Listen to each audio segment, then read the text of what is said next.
Okay, let's do this. So, in the last video, we talked about how you can actually audit your business to adopt AI right and maximize your ROI while also becoming more efficient as a company and sort of have AI in your workflows where they actually sort of show results while not being part of those 42% companies that are not able to adopt AI right and are just failing on their AI projects, right?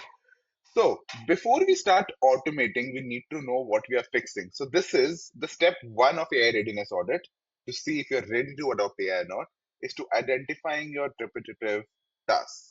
Before we go into it, I'll quickly tell who am I and why am I doing this. So, my name is Devansh, and I run an AI consulting company called Yugnova. Our focus is quite simple. We help businesses adopt AI in the most seamless and efficient way possible, and we make sure it delivers tangible ROI and not just the hype. I did not start as a tech founder. My background has been in sales and consulting. I've been inside fast growing startups and I've carried a revenue quota while having seen what happens when teams scale without systems. You lose every week to manual work, you burn money on tools nobody uses, and growth stalls. There's just a few pictures of me caught in action. And all of that frustration is what pushed me towards AI, not as a buzzword, but a way to fix broken workflows and give businesses back their time. Since then, we've built quite a few things: recruitment chatbots that qualify and schedule candidates automatically, ATS tools that rewrite resumes and give instant feedback, webinar funnels where AI nurtures the leads and almost doubles the conversion rate, and sales processes where AI acts like an employee, following up, scheduling, and reporting without ever needing a salary. But here's why I'm doing this. First, I want to give business owners a clear no-flop playbook for AI adoption. Most businesses are wasting money chasing tools and nobody's actually showing them how to do it right. Second, I know most of you do not have the time to build all of this out yourself. You're running a company, you're leading a team, and you don't really have time to sort of do all of this yourself. You cannot afford to spend months figuring out workflows and integrations. That is where I and my company come in. We do the heavy lifting, so you don't have to. So whether you take this framework and implement it with your team, or you decide to partner with us to make it happen faster, the outcome is going to be the same. You get back time, you cut costs, and you finally see AI adoption deliver real business results. That is exactly why I built this masterclass, to give you the roadmap I wish I had years ago, and to make sure that you do not become part of the 42% businesses who waste their money and time to figure out AI adoption and give up. If at any point while watching this video you do feel like that this is exactly what your business needs, then you do not need to wait till the end. Use this link or the link given in the description. Book a free consultation with me, and my team will walk you through the entire 90-day AI adoption roadmap. Here is where you can book your consultation. Perfect. Now that introductions are out of business, let's go into step one of AI readiness audit: identifying repetitive tasks. See, here's the truth. Most business owners don't actually know where their team hours go. They know payroll costs, they know client deadlines, but the day-to-day breakdown of time, it's invisible. And if you can't see it, you can't measure it. If you can't measure it, you can't improve it. Think of it like trying to lose weight without actually tracking your calories. You might be eating better here and there, but until you see the numbers, you don't really realize the small snack that might be adding 500 hidden calories a day. Workflows are the same. You think your team is spending most of the time on high value work, but once you start mapping it, you realize half of the week is spent on repetitive admin that adds no revenue at all. That is why task mapping matters. It's not busy work, it's the first step to spotting time leaks and turning AI into actual ROI. So, how do we actually find these tasks? There are four signals I want you to look at. So, signals for AI automation candidates. First is the frequency, second is the duplication, third is the handoff, and fourth is a low skill time. I'll go into explaining all these signals, but signal one being frequency. So let's say if a task happens daily or weekly, it's a candidate for automation, updating spreadsheets, sending reminders, or copying meeting links into calendar. Repetition is the enemy of efficiency. If you can predict it, you can most definitely automate it. So that's signal one. Signal two is duplication. Look for copy paste work. Let's say if your team is moving the same data between different tools, that's wasted time. a recruiter copying candidates' info from LinkedIn into the ATS, or a creative manager posting performance data into a PowerPoint, or a consultant rewriting the same onboarding question for each client. AI integrations thrive on duplication. Every time you see a copy paste, you should hear a little alarm in your head saying AI, right?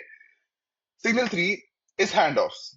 Pay attention to where work gets stuck. These are the bottlenecks: candidate to recruiter handoff, client to account manager handoff, or internal approvals that sit in inboxes and never actually get approved.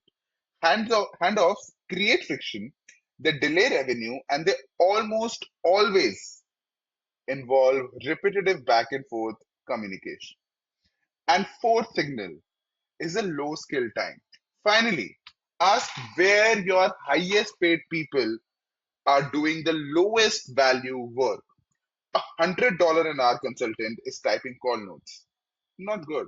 A senior creative is formatting slides, or a recruiter is chasing candidates for availability. If a task can be done by a junior or AI, but it's eating the time of the senior staff, that's where you're bleeding. Let me repeat that: you're bleeding ROI. Think of your business like a leaking pipe. The water pressure is a team's effort. It's strong, but there are tiny holes everywhere. Each hole represents a repetitive task. 15 minutes here, 30 minutes there. On its own, it feels small. But across 50 people over 52 weeks, those leaks turn into thousands of hours and hundreds of thousands of dollars gone. Task mapping is how you find these leaks before they flood your margins. Now, it's your turn to actually grab your notebook, write down as fast as you can 10 repetitive tasks that happen in your business every week. Don't overthink it. Just write the ones that come to the mind, right? And if you're stuck, there's a hint. What does the team complain about? Where does your team complain about wasted time? What tasks do new hires always start with? Or what's the admin work that gets pushed to evenings or weekends? Do all of this. Pause the video and actually do it now. Because if you write down these 10 tasks, you'll know where to go ahead from here. What are these tasks? Which of these tasks to automate first to get the maximum ROI, and actually look at how things go ahead from here, right? So now, once you've done it, put a star next to three that feel the most painful. These will become the first candidates for your audit when we move on to the next module, right?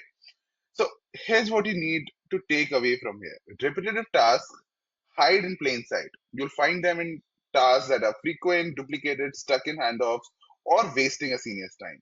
By spotting them, you've just built a first draw list of your AI adoption audit. In the next section, I'm actually going to show you how businesses in recruitment, creative, and consulting spot these exact tasks so you can cross check your list and see if you've missed any. And now that you've written all of these repetitive tasks, we're going to put all of this into context. Because here's what I've seen business owners often underestimating: just how much admin is hiding inside of their workflows. So, in this section, we are going to give you concrete examples from the three industries that we primarily work with: recruitment, creative, and consulting firms. As I go through these, do check your own list. So, if you see something you've missed, add it now. Think about it like building a comprehensive map where your business is bleeding time. Perfect. Let's start with recruitment agencies. This is an industry built on relationships and speed. But most recruiters spend majority of their time on repetitive admin tasks. Here are the big ones that we see again and again across different companies. First is scheduling interviews, back and forth emails and calls with the recruiter side, with the Spock side, with the candidate to get and schedule an interview. Candidate sourcing data entry, copying from LinkedIn or Indeed, or in India we have Naukri and tools like that into the ATS, and then sort of copying that in your own database, your customer database, your client database, and just copy pasting it everywhere. Follow up emails. Checking in with the candidates who ghosted is something every recruiter should do, but they don't, because they sort of get such a flux of so many recruiters and so many candidates sometimes that they actually end up not following up with the candidates who ghosted, where the real money actually lies. And finally, weekly reporting, updating clients on pipelines, progress, and time to hire. So if you were to put a little few numbers on it, a recruiter is spending 4 hours a week on scheduling. Let's say a company has 10 recruiters, that is 40 hours a week at $32,000 an hour of cost. That's $62,000 a year burned just on scheduling, which, by the way, can be 80 to 90% automated right now. In less than 2 weeks, you can actually do that. So imagine the amount of time and money that a recruitment firm is spending and burning without even knowing. So this actually puts things into perspective. Next, if we were to talk about creative agencies, now they work a little differently from recruitment agencies. These teams should be focused on idea and client relationships, but instead they are getting buried in admin. Here are the common times things that we have seen.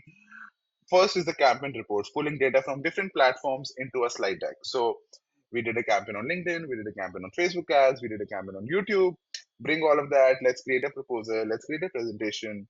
Campaign reporting is a big headache for all these creative agencies, and they don't have an option. They're just doing it manually right now because either they're not automating it, or if they are, it's shadow adoption because companies not able to adopt AI at a organizational level. So it's a lose-lose both ways, and here I'm trying to give you a win-win from both the sides, right? Timesheets, manual logging for hours. Now this is a little rare now because of the kind of software that we have, but still a lot of people are still using timesheets to manually logging all their hours and the kind of work that they're doing. Third is the client updates, rewriting the same email for multiple accounts. Now I have to send an email to the CEO, the CMO, and the marketing spock that I'm in direct contact with. So I have to give them different context about the campaigns that we have done and three different emails. You can't just CC or BCC in that, right? So that is a big task again. And second is invoicing, chasing clients for payments and approvals. Let's do the math.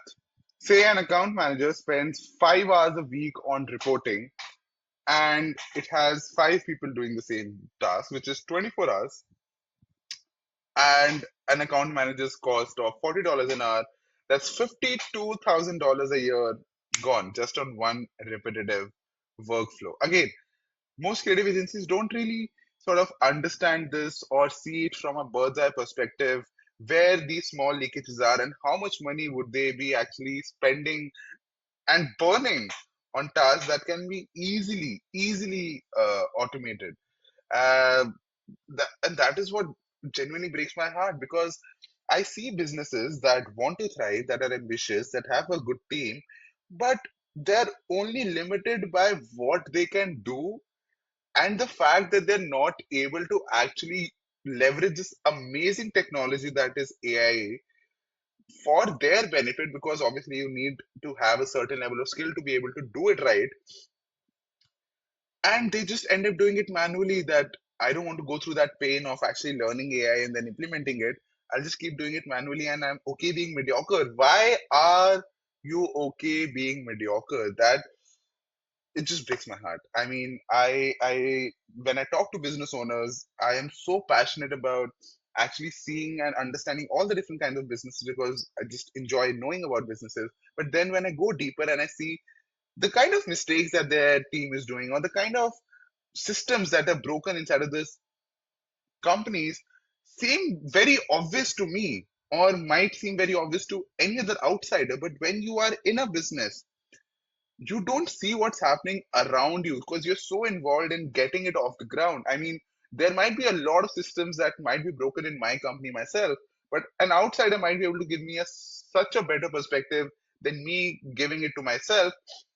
And when I do that, and when I see them getting instant results, and it just makes my day. Like if I could just help one business every day, I'll be the happiest guy in the world. It's just.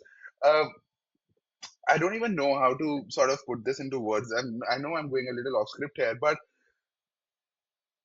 when I see someone achieving their dream of I want to start a business for whatever reasons, be it money, legacy, proving some a point to someone, but when they're able to do that, and I feel like I have contributed to their success. I'm just the happiest guy there. Like, nothing comes close. Nothing at all comes close to the kind of happiness I feel when I'm able to help businesses fix their systems and grow, or someone to even start their business. Okay, so we'll come back to this. Consulting firms and coaches. Finally, consulting firms and coaches. Your value comes from insight and client transformation. But here's where their time usually disappears. Intaking forms, manually processing and retyping client data. So let's say if you have to create a proposal, you have to remember the meeting, and or you might be taking notes during the meeting, then you're retyping and filling all these forms to then build a proposal. Note taking after every call. There you go. Consultants spend an hour writing summaries of the call, follow-ups, drafting recap emails and reminders, proposal drafting, all the things that I just mentioned are here. Here's the math if you do it again. Let's say if a consultant spends 1 hour per client on follow-ups and manages 20 clients, that's 20 hours a week. At a $50 an hour cost, that's $52,000 a year on just following up admin tasks. Now look back at your list, and if you didn't capture any of these tasks yet, add them. Add them now. Add them now. Add them now. Perfect. So here's the point. Every industry has the same patterns. Recruitment is scheduling, sourcing, reporting. For creative, it's reporting, updates, and invoicing. And for consulting, it's intake, notes, follow-ups, and stuff like that. The specific task may vary, but the story is the same. High cost people spending hours on low value admin. Now, you've just cross checked your own list with these examples. That means your task map is already sharper and you're starting to see where automation can make the biggest impact. In the next section, I'll show you how to turn this raw list into a structured task map that you can use to run the numbers and actually calculate the ROI, right? So this is just a section recap where repetitive tasks are everywhere. You just need to identify them well. Recruitment, it could be updating spreadsheets. For creative, it could be formatting slides. And for consulting, it could be just copying client info. Now, if you were to build your task map, now you've got a raw list of repetitive tasks. That's a good start, but the list by itself isn't really powerful. In consulting, the first thing we do is to turn raw observations into a diagnostic. Because until you structure that data, you can't really see the patterns, you can't quantify the waste, and you can't really make smart decisions. That's why the task map is your first diagnostic tool in this audit. Think of it this way: your raw list is like a pile of receipts, useful but messy. The task map is like an expense report. It organizes these receipts into categories so you can see exactly where the money is going. And in this case, it's not money yet, it's hours. Hours that represent payroll cost, opportunity cost, and hidden waste in your value chain. So the core columns for this would be the task name, the owner, hours per week, and uh, hours per week, cost per hour, and notes or pain level.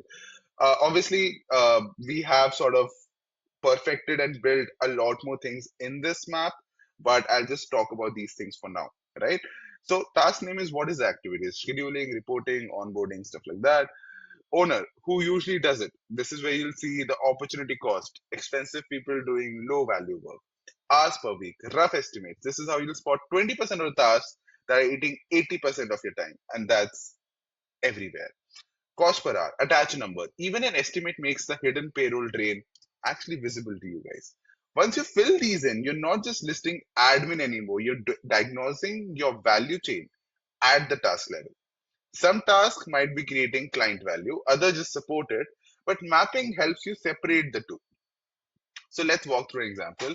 Perfect. So if you can see it here, we have a few tasks mentioned. I don't know who wrote this 150 number, but let's just say 10 for something that you were checking out.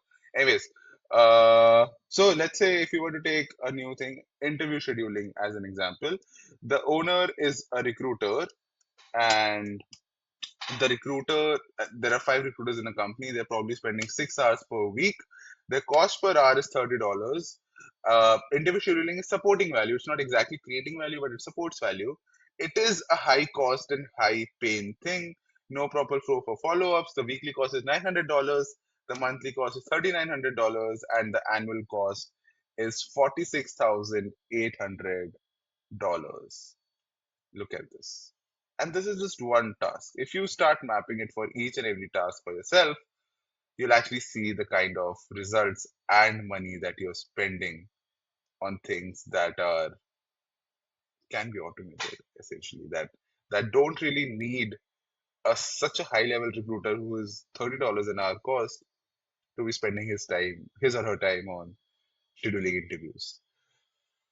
Perfect. Now that you guys have seen the numbers, let's see how can we see it from a consulting lens, right? So value chain. Scheduling doesn't really add value, but it supports it, right? What is your cost to serve? Let's say it is costing you $31,000 in recruiter time just to schedule. How does that impact the cost to filling one role? And what is the opportunity cost? The same recruiters that is spending 20 hours on just scheduling could be spending the same 20 hours a week on sourcing or client calls that are way higher value activities than what he or she might be doing right now. So we do have the AI task mapping link here. You can just go to this and make a copy for yourself right here and sort of play around with it, right? Perfect. So that's the insight a task map gives you. Let's try one more. If you were to try with weekly reporting, an account manager, 5 hours per week, frequency is weekly, cost per hour is $40, team size is five. You can put these numbers in the task map. That's 24 hours a week, $13,000, 13,000 hours a year at $40 an hour cost. That's over $52,000 in effort tied up. And here's the kicker: if you map 20 tasks, you'll probably find that three or four of them account for 70 to 80% of the wasted hours. That's the 80-20 principle in action. That's we call as Pareto principle in economics, if I'm not wrong. Perfect. So moving on to an audience exercise, this is an exercise for you guys. If you were to make this real for you, take your list from earlier, pick your top five repetitive tasks, and fill in at least four of these columns: owner, task name, hours per week, and cost per hour. Don't worry about this being perfect, even rough estimates are enough to show you where the biggest drains are. Now, once you've done that, look at your table and ask these three consulting questions. Which of these tasks are non value adding in my value chain? Which one inflates my cost to serve for each client or project? Which represents the biggest opportunity cost if my senior staff are stuck doing them? Pause this video, take a few minutes to do this. This is going to be the heart of your audit. Perfect. You can pause for longer if you want. If you were to wrap up, here's what we've just done. You've started with a messy list of repetitive tasks. You've now structured it into a task map. This is your first diagnostic. This gives you visibility into where time really goes, which tasks are non-value adding in your value chain, which inflates your cost to serve, which creates massive opportunity cost, and which task represents that 20% which are driving 80% of your wasted hours. The task map becomes your baseline. This is your benchmark. From now on, every ROI calculation that happens, we will be building it upon this. So in the next section, we are going to use this task map to find quick ROI wins and map two or three tasks that you can automate first to get visible results fast. So step two of your AI adoption audit is prioritizing your time leaks to find quick ROIs. This is what we're going to cover in the video next week. So subscribe to my channel and comment down below what your problems are with automating and adopting AI inside of your company. The links to book a call with our team or to get this document are in the description. So check them out as well. I'll see you next week. Thank you so much.